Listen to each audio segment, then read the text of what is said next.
ദീർഘകാല അവധിയെടുത്ത് പുറത്തു പോകുന്ന വിദേശ രാജ്യങ്ങളിലേക്ക് പോകുന്ന ഒരു ശീലം സർക്കാർ സംവിധാനത്തിൽ ജോലി ചെയ്യുന്നവർ ചെയ്യാറുണ്ട്. അതിപ്പോൾ സ്ഥിരം ജീവനക്കാരായാലും സ്കീം ജീവനക്കാരായാലും പല രൂപത്തിൽ പുറത്തു പോകാറുണ്ട്.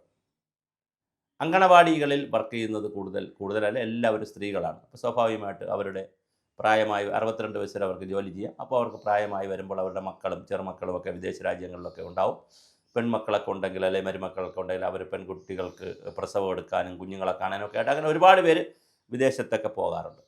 പിന്നെ ചിലരാണെങ്കിൽ സാമ്പത്തിക ബുദ്ധിമുട്ടുള്ളത് കൊണ്ട് പോയി 2-3 വർഷം ജോലി ചെയ്തിട്ട് വരാം എന്നൊക്കെ വിചാരിച്ച് തിരിച്ചു പോകാറുണ്ട്. ഇതിനൊരു നിയമവും ചട്ടവും ഒക്കെ ഉണ്ട് രാജ്യത്ത്. നമ്മുടെ സംസ്ഥാനത്ത് 2 വർഷം വരെയുള്ള അവധിയാണ് ഇങ്ങനെ എടുക്കുന്നതെങ്കിൽ അത് CDPOമാരാണ്, ശിശുവികസന ഓഫീസർമാരാണ് അനുവദിക്കുന്നത്. 2 വർഷത്തിൽ മുതൽ 5 വർഷം വരെയുള്ള അവധിയാണെങ്കിൽ അത് ജില്ലാ ഓഫീസിൽ അയച്ച് ജില്ലാ ഓഫീസറാണ് അനുവദിക്കുന്നത്.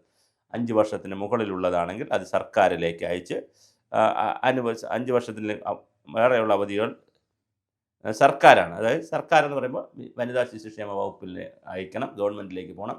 അപ്പോൾ 2 വർഷം വരെ സാധാരണ ഓഫീസ് CDPOമാർക്ക് കൊടുക്കാം, 5 വർഷം വരെ ജില്ലാ ഓഫീസർ കൊടുക്കാം, 5 വർഷത്തിന് ശേഷമാണെങ്കിൽ ഗവൺമെൻറ്റിൽ പോകണം.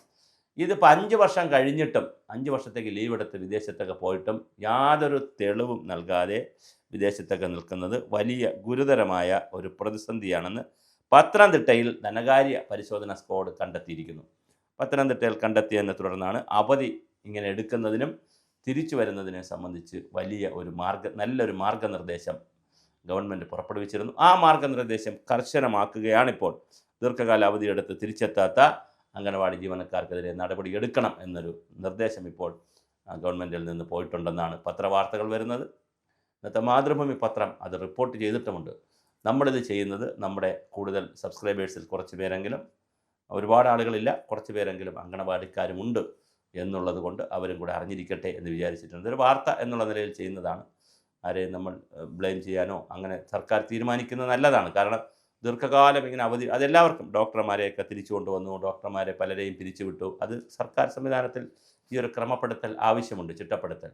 അപ്പോൾ 5 വർഷത്തിൽ കൂടുതൽ വിദേശത്ത് പോയിട്ട് പിന്നും അബ്സ്കോണ്ടിങ് പോലെ അല്ലെങ്കിൽ അവർ ഒന്ന് നാട് വിട്ടു പോയതുപോലെ അവരൊന്നും പറയാതെ ഒരു മെസ്സേജും ഗവൺമെൻറ്റിന് കൊടുക്കാതെ അല്ലെങ്കിൽ നാട്ടിൽ തിരിച്ചു വന്ന് കുറച്ചു കാലം നിന്നിട്ട് വീണ്ടും ലീവ് എടുത്ത് പോവുക അങ്ങനെ ഒന്നും ചെയ്യാതെ ഒരു രേഖകളുമില്ല, ഒരു സർക്കാരിൽ രേഖകളില്ലാതെ കൊടുക്കാതെ മാറി പോകുന്ന അവരെ കൃത്യമായിട്ടൊരു ദീർഘകാലമായി ജോലി ചെയ്യുന്ന ജോലിയിൽ നിന്ന് വിട്ടു നിൽക്കുന്നവർക്കെതിരെ നടപടിയെടുക്കണമെന്നുള്ളത് ഒരു വാർത്ത ഒറ്റപ്പാലത്ത് നിന്ന് റിപ്പോർട്ട് ചെയ്ത് വന്നിട്ടുണ്ട്.